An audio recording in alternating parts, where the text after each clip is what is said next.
আসসালামু আলাইকুম। আমি আজকে আসছি আমাদের ব্রাহ্মণবাড়িয়া জেলার মেরাতুলি নামক এক গ্রামে। ওইখানে আসছি। আমি এখানে বসছি আমার তালই সাহেবের সাথে, কিন্তু ওনার পাশে বসার যোগ্যতাটা আমার নাই, কারণ উনি একজন মুক্তিযোদ্ধা, দেশকে স্বাধীন করছে। তাদের অবদান আমরা অস্বীকার করতে পারবো না। আমি যে আসছি স্মৃতিচারণের জন্য আমার তালই সাহেবের সাথে। আমি তালই সাহেবের ছোট্ট একটা ইন্টারভিউ নিব। তালই সাহেব, আসসালামু আলাইকুম। ওয়ালাইকুম সালাম আপনি ভালো আছেন? রাহমাতুল্লাহি ওয়া বারাকাতুহু। মোটামুটি ভালো আছে, আল্লাহ চালাইতেছে, চলতেছে। তো আপনার সম্পর্কে অনেক জানি। এখন আপনার আমি দুইটা প্রশ্ন করবো। একটা হচ্ছে আপনার যে মেইন যে পরিচয়, আপনি একজন মুক্তিযোদ্ধা, সংক্ষেপে আপনার পরিচয়টা আপনি একটু তুলে ধরুন। আমি 25শে মার্চের আগেই, 25শে মার্চের পরে ঢাকা থেকে আমি আসছি। আমি ঢাকাতে থাকতাম। তো ঢাকা থেকে দেশে আসছি। আসার পরে তখন মনে এপ্রিলের প্রথম দিকে এই লালপুর ইয়া দিয়া গানবোট দিয়া বা স্টিমার দিয়া সেটা পাঞ্জাবি আসছে। আইসা এখানে লালপুর ঘাটের মধ্যে লাগাইয়া এরা এখান থেকে রাস্তার দুনো সাইডে ফুটতে ফুটতে ফুটতে ফুটতে বাউন্ডারি পর্যন্ত গেছে। বাউন্ডারিতে হলো ব্রিগেড কমান্ড ছিল তাদের, এখানে গেছে তারা।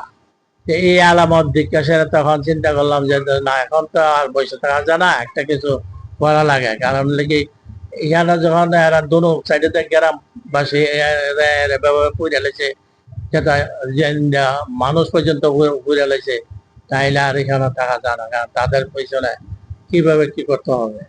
তখন খবর পাইছি যে ভারত নরসিংগড় ইঞ্জিনিয়ারিং ইনস্টিটিউটে দেওয়ান আবুল আব্বাস আমাদের এমপি হয়েছিল, ওনা এখানে আছে।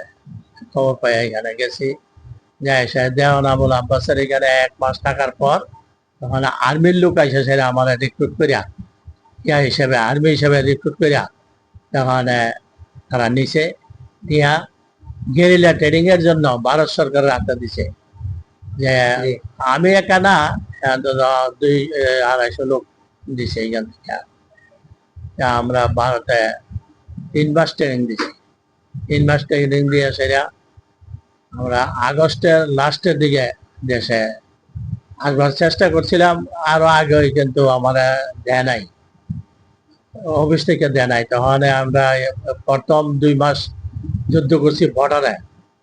আর আমরা থাকতাম পাকিস্তানের সাথে, ফরেন যুদ্ধ তো আমরা পাকিস্তানের সাথে আমরা যুদ্ধ করতাম।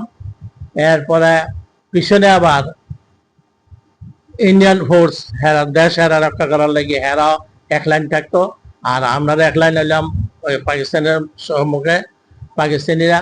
এবার আমরা যখন রাত্রেবেলা বা বিকালবেলা ভেঙে যেতাম, তখন এই ফাইট দুটো ফাইট করতাম। আবার ভারতের তারাও ফাইট করতো অফিসের থেকে। এতে গিয়া সেটা আমাদের একটা ট্রাকের ভিতরে প্রায় 150 মতন লোক আমরা নিয়ে যেত, বড় ট্রাকের মধ্যে নিয়ে জায়গা জায়গা দুইজন দুইজন দুইজন দুইজন করে ছেড়ে দিয়ে যেত। পরে সকালবেলা যখন আসি, ফিরে আনে, তখন দেখা গেছে যে 10-15 জন লোক নাই। আমরা লোক নাই, কারণ তারারও তো আর ইয়া করতে পারে না, আমরা সাথে আনতে পারে না। আনলে তো আমরা মন ভাঙিয়ে দিব। এই জন্য তারা এই চা বাগানে রেখে দিত বা অন্য হবে দামন, আমরা আর দেখাইতো না। এইভাবে আমরা বর্ডারে যুদ্ধ করছি আমি 2 মাস। কৈরাশাইরা তখন বর্ডারে এইভাবে যে লোক মারা যায় অত দেখতেছি, জিজ্ঞাসাইরা তখন চিন্তা করলাম যে দেশে যাই। দেশে যাবার লেগে বহুত চেষ্টা করতেছি, কিন্তু আমাদের কূপ মানে যেখানে অর্থের অস্ত্রগার, এখানে সুবেদার আছিল শফিক করে নাম। তো ওনারা আমি প্রায় বলতাম যে ভাই আমার একটু অফিসে দেখা করান। এরপরে বলতে বলতে কিছুদিন পরে বলছে যে ঠিক আছে, তুমি কালকে আসো। এরপরের দিন গেছি, অফিসে গিয়ে দেখা করতে গেছি। পাহাড়ের মধ্যে, পাহাড় মাটি কাটে ভিতরে বিল্ডিং এর মতো বানাইছে। হ্যাঁ, বিল্ডিং এর মতো বানাইছে। তখন আমাদের প্রধান সেনাপতি সৈফুল্লাহ সাহেব, যার হেড ছিল সিও, আর টু আসছিল নুরুজ্জামান সাহেব। তখন ওই যখন দেখা করছি, নুরুজ্জামান সাহেব আমাকে বললো যে তোমার বাড়ি? আমি বললাম, বাড়ি ব্রাহ্মণবাড়িয়া। ব্রাহ্মণবাড়িয়া শহরে বাড়ি আছে? বলে, হ্যাঁ আছে। ওই রহিম মহল, মধ্যপাড়া রহিম মহল। যখন এক কথা বলছি ওনার করে ছবি ধরছে, কয় যে হারুন সাহেব কি হয়? আমি বলি, হারুন সাহেব আমার স্বাস্থ্য ভাই হয়। জি। হারুন প্রফেসর, ওনার তো আবার লেখাপড়া করছে লন্ডন। জি জি। এই ওনার কথা বলা পরে কয় যে আমি তো হারুন সাহেবের ছাত্র। সে যাক, তুমি দেশে যাইলে বাঁচতা না, দেশে যাইও না, তুমি আমার অফিস ডিউটি করো, তুমি আমার অফিসে থাকো, কারণ তুমি হারুন সাহেবের ভাই, তোমার আমি এভাবে ছেড়ে দিতে পারি না। এরপরে কয়েকদিন আসিলাম, থাকার পরে ও তো অনুরোধ করতে হবে, অনুরোধের পরে ওনা দেশে আসতে দিছে। দেশে যদি যাও তাহলে তোমার সাথে ট্রেনিং প্রাপ্ত লোক বন্ধু বান্ধব আছে না? আমি বলি, অনেক আছে। 10 জনের নাম নিয়ে লিখে নিয়ে আসা। এই 10 জনের নাম লিখে নিয়ে গেছি। যাওয়ার পরে আমাদের আম সেমিনেশন দিয়া সেরা অস্ত্র সবকিছু দিয়া আমরা চতুরা দিয়া নামাই দিয়া গেছে। গাড়িয়ে এই একটা ইয়ে আছে, মাধবপুর আছে, এখানে গাড়িটা রয়েছে। এরপরে তারা আমাদের আগাইয়ে দিয়ে গেছে। এই আমরা বেতন ভিতরে আসছি। ভিতরে আইসা আর শান্তি পাইলাম না। ভিতরে আইসি পরই প্রায় 3-4 দিন পরই খবর একটা আসলো কি, তখন আমাদের খবর হয়তো লোক মারবো তাই, তখন তো কোনো আমাদের মোবাইল সোবাইল কিছুই আসছিল না। লোক মারবো তাই, তখন ওই যে কুড়িঘরের লোক দুধ বিক্রি করতে যা বড়বেড়া টাউনে, ওই হেরার থেকে আমরা খবর লইতাম যে বড়বেড়ার অবস্থাটা কি। তখন তারা কইলো যায় গেল আমি বহুত আর বহুত আর বলতে গেলে একটা ব্রিগেড এখানে আছে। আর্মি বলতে পাকিস্তানি আর্মি ছিল? পাকিস্তানি তারা এরপরে তারা নাকি মুভমেন্ট করছে যে বিদ্যাগড় আছে, সেটা একটা ক্যাম্প করবে বিদ্যাগড় স্কুলের উপরে ইয়া করিয়া ব্যাংকার করিয়া। তখন তারা এরকম একটা প্ল্যান করছে। ওইখানে থেকে দুধ ব্যাপারী যে যায় আছে, এরা এসে খবর পেলো যে এইভাবে আসতেছে। তখন আমরা ইয়া করলাম, তখন ওই পাকিস্তানিরা নৌকা দিয়া আর ছোট একটা লঞ্চ, ছোট লঞ্চ গুলি আসলে যে এগুলি দিয়া আছে, তারা আইলো কই খালেদা ঢুকলো বিদ্যাকোট, ঢুকতে সেরা বনবাড়ি এখান থেকে একটা আছে আগালি পুষ্করি ভাত, এই পুষ্করির ভিতরে ঢুকলো। ইয়া দিয়া পুষ্করির ইয়া আসছিল না, একটা পার ভাঙ্গা আছিল, ওই ভাঙ্গাটা ভিতরে ঢুকছে। ভিতরে ঢুকে তারা নাম পারার সুযোগ দেয় নাই। ভিতরে ঢুকছে বলে আমিও 3-4 ইয়া করে রাখছি, বসে বসে রয়েছি। এরপর ঢুকছে পরে এই গ্যানেট মারা আরম্ভ করলাম যে ইয়া নয় অস্ত্রের কাম হইতো না, একটা গুলিয়ে কোনো কাজ হবে না। তখন গ্যানেট মারছি, তখন এই নৌকা গুলি ভাইয়া কাঠ উপরে ঘুরতো। তখন এইখানে অনেক পাঞ্জাবি মারা গেছে। মারা যাওয়ার পরে এরা ইয়া করলো না। এরা আমরা তখন আর পিছনে যখন বেঁধে নিল, তখন আমরা গেছি দক্ষিণ দিকে। দক্ষিণ দিকে চলিলাম, জায়গা আছে মোটামুটি নিরিবিলি, ওইখানে গেছি। ওইখানে যাই আসে না, তখন চিন্তা করলাম সকালবেলা ঘুম থেকে উঠা, এখন চিন্তা করলাম হুমায়ুন মন্ত্রী ও আইলো, হুমায়ুন আইয়া বললো কি, তারপর আমরা সুবেদার ছিল 2 জন, একজন আছিল আওয়াজ সাহেব, একজন আছিল মজিদ সাহেব।